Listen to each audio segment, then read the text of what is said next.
Okay. All right. This is Life in the Stands podcast. We have Jake and Zach, two boys from high school, just talking sports. Obviously not connected to any real sports teams, so that's why it's Life in the Stands. But we're going to jump right into some college football since that just happened yesterday. Bender, do you want to start with a little bit of recap of how the games went? Yeah, so the first game we had on a big slate of games yesterday on New Year's Eve, we had Bama versus Kansas State. Kansas State, started out hot. Thought Bama, should have been kicked out of the playoffs, but they proved me otherwise. With Michigan losing yesterday, they may have an argument now, but it's too late. But Kansas State started out hot. Bama ended up taking over. Bryce Young had a phenomenal comeback and put up some big numbers, 321 passing yards and 5 touchdowns. Kansas State just not enough. Bama, big school, big SEC school. You're not going to Yep. handle them for too long. Um, Sad to say, like I mentioned, my Michigan Wolverines lost yesterday. Kind of a tough day for me.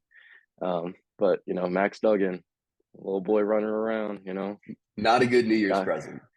no, got the win for TCU, 51-45. Next game, a little bit excited about because Ohio State also lost, so it's a lose-lose for everybody here. Yeah. They had a chance to win at the end of the game and missed that field goal horrendously. I don't know what happened there, but Yeah. that hooked so far left. Was not Um, close. I honestly feel bad for the kicker. He's been good all year. He's one of the top kickers in the league too. I don't know, just under pressure, I guess. But Yeah, different when it's winning the game in the college football playoff than any other game they played this season. But a lot of pressure. All uh, right, so we're gonna move on here. We're actually gonna go to the NFL because playoffs are coming up, and I want to get your Super Bowl prediction. So, what do you have going into playoffs here? okay. Yeah, I think I'm thinking the AFC we're going to see the Chiefs. I think the Chiefs are actually a little more dangerous this year. They've been years past. They still have some big strike capability, but they're a lot more possession oriented too. You swap out Tyreek for a receiver like Juju.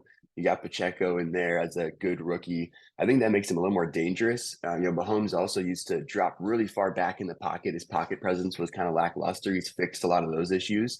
I think they're a really good possession oriented team now. So that makes them maybe even a little bit more dangerous than they've been. And then out of the NFC, I think I got the Niners right now. They got so many pieces, such a big run game. Their quarterback situation is interesting, but they've shown that with no matter like what quarterback is in this season, all the surrounding pieces are really good. They got one of the best defenses in the league, if not the best defense. Running the ball and defense wins games in January. So I'll take a stab at going Chiefs Niners in the Super Bowl this year. See a rematch.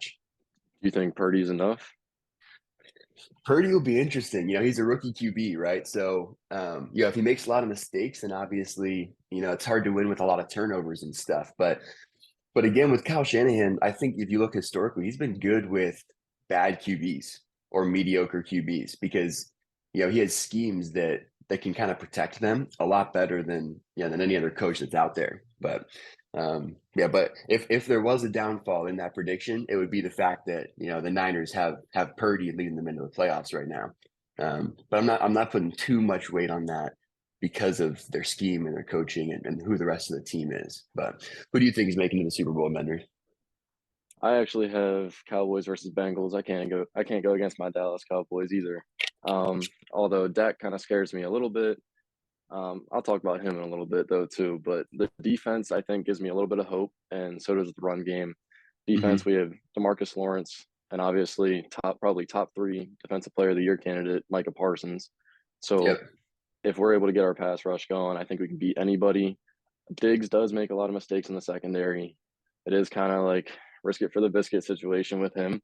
However, I think if we can get to the quarterback, we're good, especially if we end up matching against Jalen Hurts, who's going to run the ball, or even the first round of the playoffs. We're probably going to match up against the Tampa Bay Buccaneers at this point.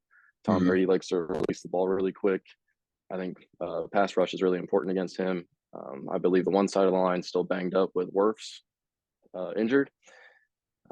But Yeah. defensively, I think we're okay. We've been a little bit lackluster lately, but we are managing injuries. Micah did get hurt, but he's playing with a little cast on his hand, whatever else. But he's strong. He'll be okay. Yeah.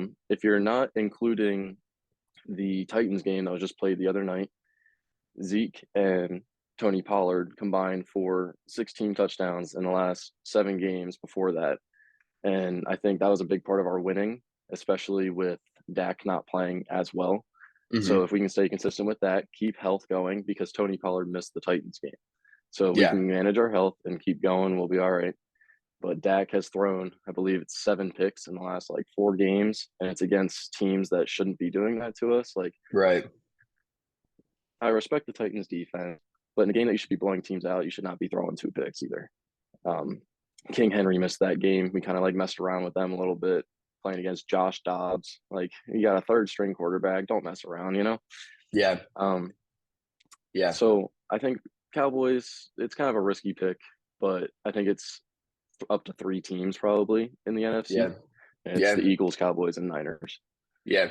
Well, and it Um, makes sense. A lot of the reasons that you like the Cowboys are a lot of the same reasons I like the Niners. The Niners have 1,000 more rushing yards than their opponents total this season. And they also yeah, have more than double the first downs gained on the first down compared to their opponents. So you look at the playoffs, like they're moving the ball on the ground, they're getting a lot of yards on the ground, and their opponents are not. So, it's kind of the same thing with the Cowboys there. And then especially with the Cowboys, you have an opportunistic defense, that'll make plays and maybe over commits a little bit, but will make yeah. plays. I would say, yeah, I would say real quick on the Niners thing before I move on to my Bengals pick here. Having that rookie quarterback, and then you're mentioning the run game, defense, and everything else. Nobody's mentioning you have George Kittle, who's probably a top 5 tight end. You have Debo, who's a utility guy. There's a Mm-hmm. reason he got paid.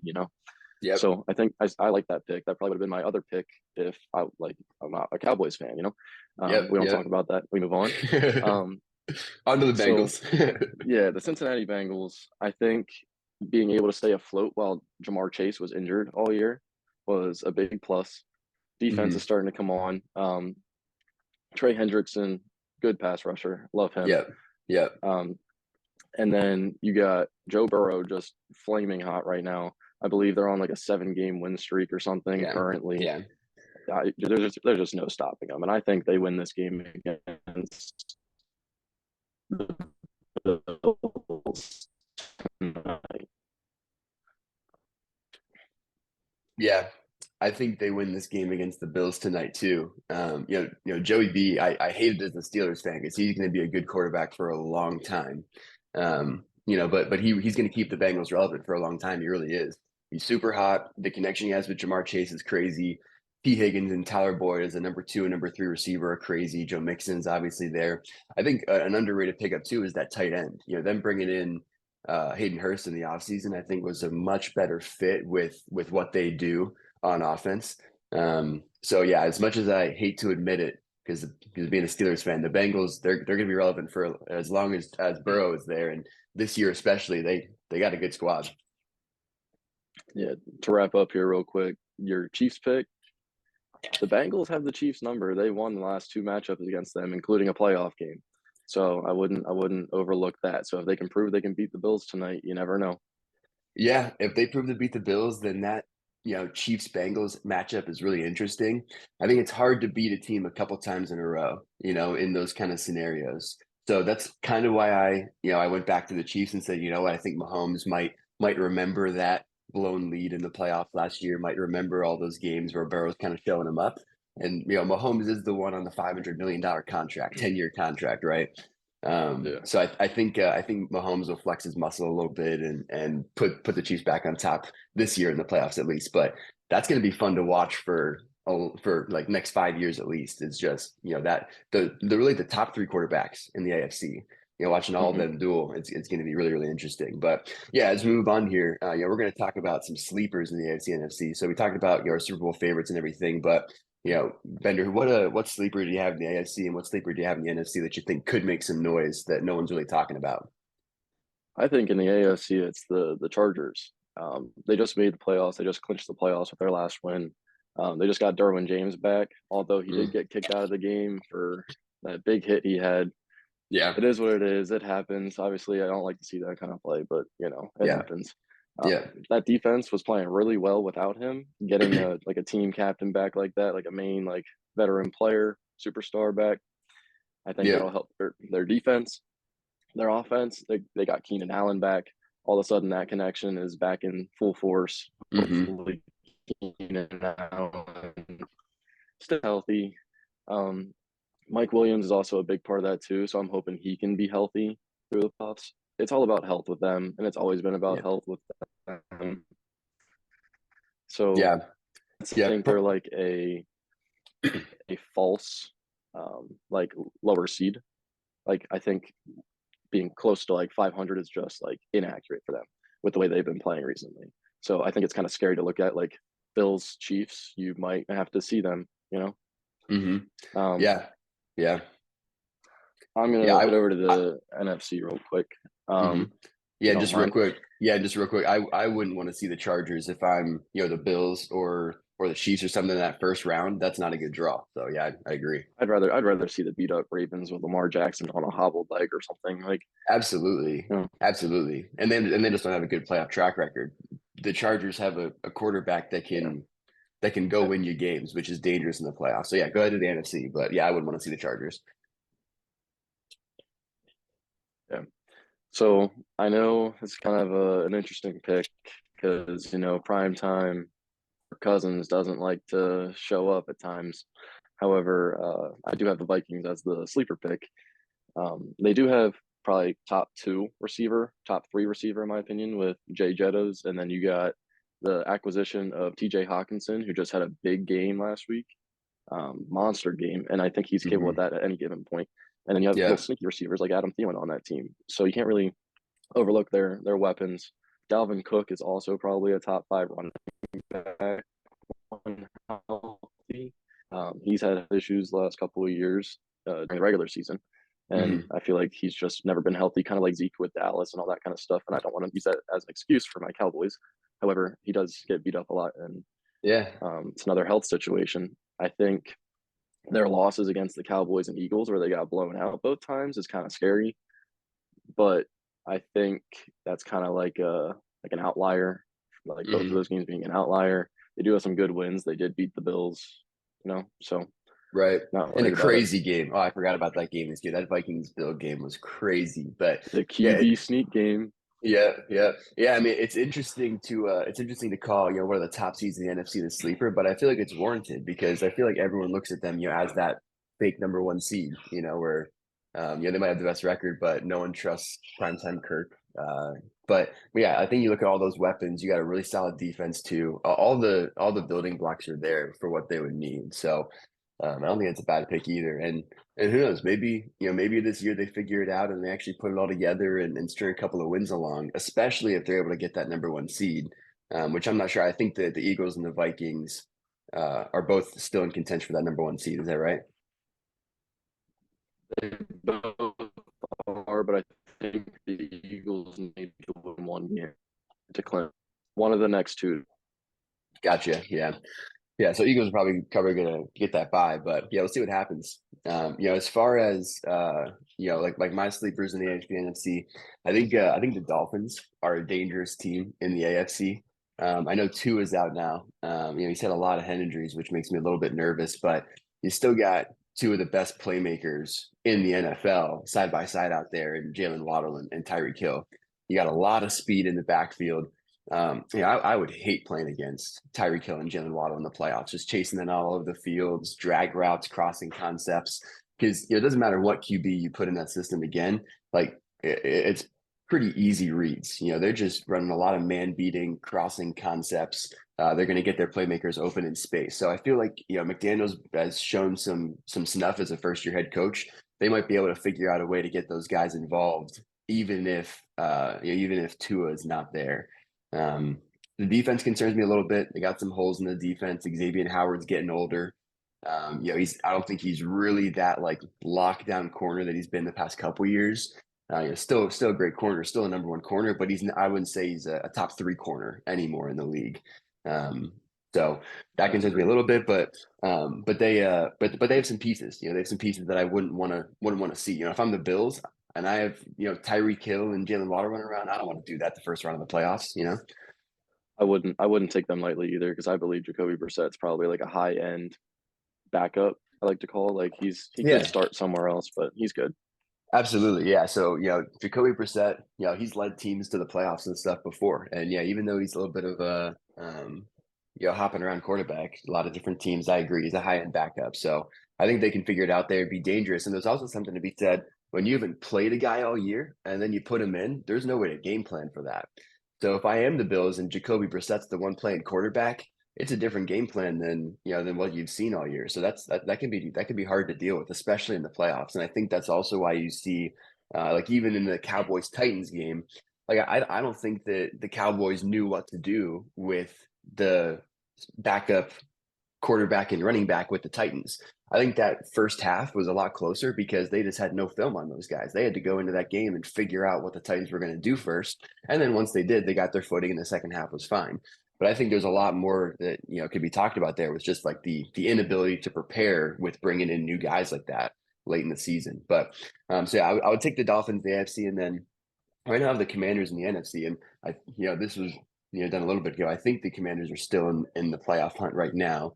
Yeah. And they'd be They the have the fourth seventh team. seed, seventh seed currently, and I believe they need a win to be Yeah. in, as well as the Giants. The Giants and Yep. Commanders, I believe, are in the same boat. I think if they win, they're in. I could be wrong about that, but Yeah.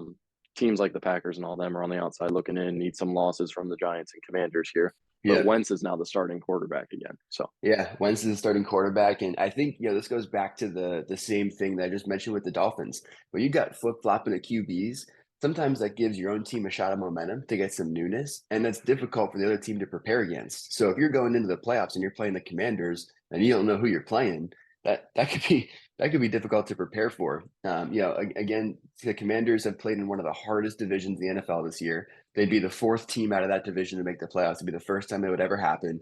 I think they'd be one of the most battle tested seven seeds that we've had in a little while, a dangerous seven seed because they've had to go and they've had to play all those top teams already and they've made it, they've had a good enough record to make it. So that be defense got interesting. Chase Young back. Yep. Yep. They're getting healthy again. It'll be interesting. I wouldn't want to play the Commanders in the playoffs because no one would expect them to do anything. But again, like you mentioned with the Chargers, I don't think their record really shows what kind of a team they are because they've had to play the Eagles twice. They've had to play the Cowboys twice. They're gonna have to play the Giants twice. It's not gonna be as pretty as, if you're in another division where you're not getting beat up by all the, top seeds in the NFC. So I think they're dangerous when it gets down into the playoffs. But I think we're gonna jump into some rapid fire NFL stuff, right? Yeah, so this is a little segment we're gonna start doing in our show, which is just we're gonna set a timer for a minute. I'm gonna ask Zach some football questions for that minute. He's gotta answer as possible, try and get questions in as possible. If not, that's okay. If he wants to ramble about something, he can, but we're trying to answer as much as possible here. We got like 10, 15 questions lined up about different topics, different, just everything. So Sweet. let me get my timer going here. Let's do it. I'll let you know when to start here.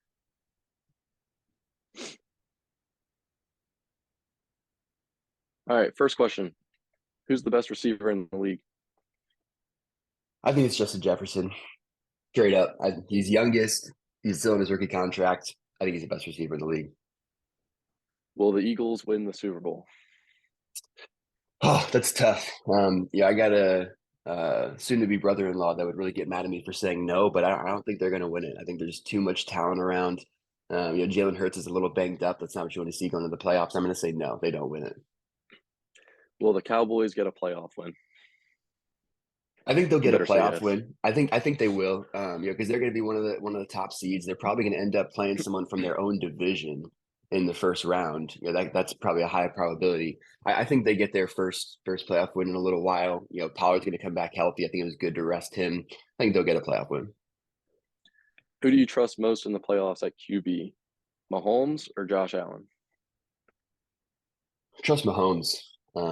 He's won a Super Bowl, and you look at their duels. Mahomes has come out on top in the playoffs. So Josh Allen's really good. He's really dangerous. He's got to prove a little bit more to me. He's got to make it happen one year for me to take him over Mahomes. Who's your defensive player of the year? I got to go Micah Parsons. I think it was a toss up between him and TJ Watt last year. He's been really consistent this year. His ability to be multiple and do what he does for the Cowboys defense, play on the edge, play in the middle, rush the passer. I think he's the defensive player of the year. True or false? The Vikings are the real deal come playoff time.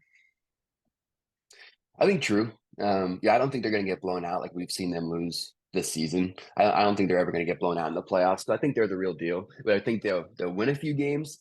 Maybe not. But I don't think they're going to be a pushover either. So I think they're the real deal. Who's the best running back in the league? Oh, best running back in the league. That's a tough one. Like not considering the scheme and everything, and just like if I could pick a running back out of a hat and say I want that guy on my team, I mean probably Derrick Time's up. Henry. Derrick Henry. All right, Derrick Henry will be what I'll put for that. How many All questions did right, we so that get was a through little today? that was a little glimpse. We got probably what, 7 or 8 maybe. All It's right, about all right, what, 1, 2, 3, 4, 5, 6, 7. Yeah, got a good bit in. So all right. we'll eventually get to it later, but he's going to do the same thing with me with basketball, and I'll answer the same way. See how many questions we can get through. I'm sure he has a bunch of interesting ones come towards the end of the show here. Oh, I can't wait. But yeah, so big question. Luka's hot lately. Mm-hmm. Big games. Had that 60-point triple double not too long ago. On New Year's Eve, he just put up 51 again. I think it was like Crazy 51, 9 and 6, and another win. on a I think tear. that's kind of I think that's kind of funny because Pop's interview was like Mm-hmm. game plan, just hold him under 50, and he got 51. So I think Yeah, that's kind of funny, but I feel like that's such a Luka thing to do. very. But do you think overall, do you think at the end of it, Luka will go down as the greatest Mav? Yeah, I mean, I think the only other. So I guess I just start. The only other map that's in the consideration is Dirk. Can we agree on that? Yeah. Right. So Dirk right now is the greatest map. So the question really is like, is he going to overtake Dirk? And right now, I mean, he's doing things that Dirk could never do and did never do. So I think he's already got a skill set that Dirk could never, never hope to accomplish. Um, even if he doesn't win a chip, he's still even climbing like all-time Maverick stat leaderboards. Dirk played 21 years in the league. He had like 31,000 points, a little over 11,000 rebounds, and like 3.5 assists with like a little over 1,000 blocks and 1,000 steals. Played 21 years to accumulate those. This is Luka's fifth year right now, and he's already over 8K points. He's already over 2.5K rebounds and 2.5K assists. And he's about 330 steals, like 130 blocks. So if Luka had a 20-year career, he'd eclipse all of those statistics that Dirk has. He would beat all of them. And I think, Dirk has an MVP, all those all-star appearances. I think Luka's going to make an all-star team pretty much every year he plays. I think, he's obviously in the MVP conversations and has been since he's been in the league. So I think he's going to eventually win one of those. And if he plays at that high of a level for that long, it's hard to imagine that the Mavs don't go on one of those runs where they actually, win a championship too. So I think by the time it's all said and done, by the time he's at the end of his career, I think he will overtake Dirk, with the statistics, with the glamour, the all-star appearances, the championships, all that kind of stuff. I think he'll overtake Dirk. Okay. So I'm going to throw in my little thoughts here, and mine's not even off of any stats that you pulled up or anything like that. I think when it's all said and done, what's important to Mark Cuban and the Mavs is winning a championship. They haven't, they've tried, but they haven't built around Luka. Mm-hmm. So Spencer Dinwiddie's cool. I like the Christian Wood signing in the off season. I felt like they needed a big that can kind of produce a little bit. Yeah. But if your second option is Tim Hardaway Jr., which I like him, Michigan guy, but Mm-hmm. he's a shooter. It's good to have a shooter around Luca, that kind of thing. Like they've had Dorian Finney-Smith for years around Luca and everything else. But I think if they don't trade for somebody that's a big top 10, top 15 superstar, I think they'll regret it. Mm-hmm. Because in an interview, Luca was saying that he'll win a championship within 5 years when that interview was like first like posted. Mm-hmm. Um, wins in those 5 years, and I think when those 5 years are up, he'll want out. So Yeah. I think he's not going to win a championship in Dallas, and I think he will end up signing somewhere else to go play with someone else to go win.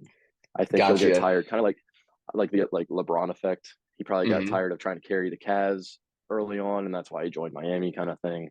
And I'm Yeah. not saying I like the whole super team thing, but that's where people are going with. Even in the Hmm. NFL too, people are starting to build. Like you saw what the Bills did trying to get Von Miller, for example. Yeah. So Yeah. that kind of thing. I don't think Luca will go down as the greatest Mav, and I think it's because he won't be a Mav in the next couple weeks. Mm. Yeah, I can't argue with that. Yeah, I think that he might grow unhappy. That's a real possibility. Yeah, look at their playoff run last year, and all their playoff runs that they have had since he's been there. I mean, he's already had some all-time playoff moments. He had that step back game-winning three in the bubble against the Clippers. He's had some big shots. I mean, he's a clutch guy. So if the argument is that you just don't think he's going to last in Dallas because he's going to get unhappy, I think that's valid. That perfectly well could happen. I could definitely see that happening. If he stays in Dallas, I think he will be. But if he doesn't, then obviously, it's hard to argue with that. So, all right. Well, moving on, we're going to talk about some top MVP candidates. And speaking of Luca, yeah, I think we both have him on our list of our top three NBA MVP candidates. But then you're going to go through your list first, your top three. Yeah, so I actually have Giannis number one currently, just because I feel like he's the most consistently dominant. Like Luca goes on these span of games with the 50, 60, 40, that kind of stuff. But Giannis just had a 40-20 game the other night. Nobody's Yeah, talking about it. You want to know why they don't talk about it? Because they're used to it. He does it right. that often. They're just used to it. Well, I think you did it back So to no, back too. I think you did it in back to back games, I think. yeah, something like that. But like Crazy you're though. just used to it, you know. Yeah. Yep. So I think Luca by the end of the year will eclipse Giannis. Um, but if we're going off of currently, I do have Giannis winning. I have Hmm. Luca as the runner up, and I don't like Jason Tatum. If you didn't know that already, so he wasn't my number three. Being a Sixers fan, I do have Joel Embiid in there, and that's not just because I'm a Sixers fan. If you look at his December stats alone, he had 40-point games, 50-point game. He only had two 20-point games. It was 22 points and 28 points. The rest was 30 plus. And those So were in he's going blowout off on wins, a I believe, where he didn't have to do anything. I think they won both those games. yeah, and it's kind of one of those things where it's like if you're casually dropping 30 plus, he's the leader in points per game right now. Hmm. Um, and obviously he did miss some time at the beginning of the year, but I think you need to give him credit because he played with a lot of the backups. And I know we have depth, but he did play with a lot of the backups when Maxey missed a month and a half or so. Harden missed a bunch of time because he re-aggravated, I believe, his hamstring or something. Hmm. Um, so he was playing. It was just him, Tobias, and then basically the bench crew because Shake Milton wasn't getting time at that Hmm. point. Matisse's minutes were down. Furkan got a few minutes within that period of time. So I think Yep. he deserves a little bit more credit. I think all three of these guys that I have on my list are carrying their teams. Like Giannis, Middleton's out still. Hmm. Um, Luca, obviously, I talked about his supporting cast, and then Embiid Yeah. has had to deal with his own injury on top Yeah. of other people. So Yeah, yeah, I think all valid. And I have a pretty similar list. You talk about Luca eclipsing Giannis at some point this season. I have Luca at top of my MVP ladder right now. I think mostly because of his supporting cast. I think if you look at any of the top MVP candidates, he's got the worst team around him out of any. Is what I would say. So yeah, I got Luca number one. I think he's been in the MVP conversation for years. A lot of the MVP conversation too is the narrative, right? So he's been in the conversation for a couple years. He hasn't won it yet. Similar to Embiid, I guess, but Embiid is my number two. And I'm a Sixers fan as well. So we're probably gonna have a lot of biased opinions when it comes to NBA basketball and the Sixers. But yeah, like the Sixers have dealt with a lot of injuries this year. They brought in a couple new pieces over the offseason that they've had to get comfortable with.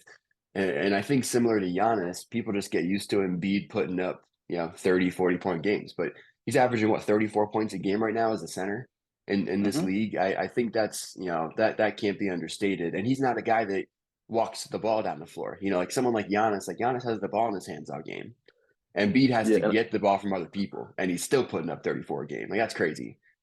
his assist numbers, excuse me, are higher than what they've been in past years. So Yeah, Like 4 or yeah. 5 assists a game is good for what he does because he's told to go out there, post up, get a bucket. So Right, right. And even, he averages 4 or 5 assists a game, but there's times where he's dropped triple doubles this year. He's had games where he's 8, 9 assists, and doing that like pretty regularly too, when he's had to carry a lot of the offensive load and those guys have been out. So yeah, his playmaking has definitely improved. You used to be able to double him and that was the end of it, but you really can't just double him anymore and expect to get out of it. He's going to be able to figure it out. And then I do have Tatum as my number three. I think you got to give a little love to the Celtics, even though I'm a Sixers fan. They got off to a really hot start at the beginning of the season. Jason Tatum is an all-world player. I think he's a top 5 player in the NBA. He does everything that you'd want an NBA wing to do. Handles the ball, passes the ball, scores the ball, plays defense. So I think you got to give him a little bit of love, even though I hate the Celtics with a burning passion. I'll give some love to I'll give Jason him top Tatum 10. there. I'm not giving him top 5. I'll tell you that right Yeah, now. I'm yeah. not giving Well, him top 5. He is top who 10. who There would you ain't put in your no top? way you have him Who'd you top put? 5. Who'd you put in your top 5 above Jason Tatum in the league right now? Sidebar I, conversation. not in any specific order, but I have Embiid, the Joker, Hmm. Giannis, Luca, Braun, and KD. That's 6 players ahead of him. Those are the guys I have ahead of him, without thinking of anyone else. Yeah, I would take Tatum over Braun right now. I would not, because Braun's going on a tear right now too. I mean, Braun's going on a tear right now too, but if I had to pick a player, I'm sure we can do another segment on top 5 players. We can have a good conversation about that. But Yeah, we'll figure that out.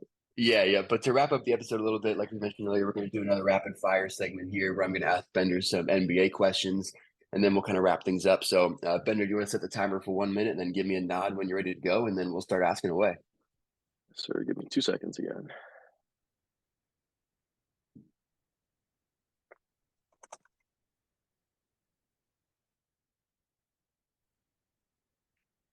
Just gotta put it to a minute, Yep. and good. All right. All right. First question: who do you think the best player of the 2010s was? Braun, Braun. unfortunately. Cool. Yeah. All right. Would you take Greg Popovich or Phil Jackson to coach your team? Phil Jackson, triangle offense all the way. Where do you think LeBron is going to finish his career at? I think it'll be LA. Still be LA. He's going to stay in LA. Interesting. Who do you think the best shooting big ever was?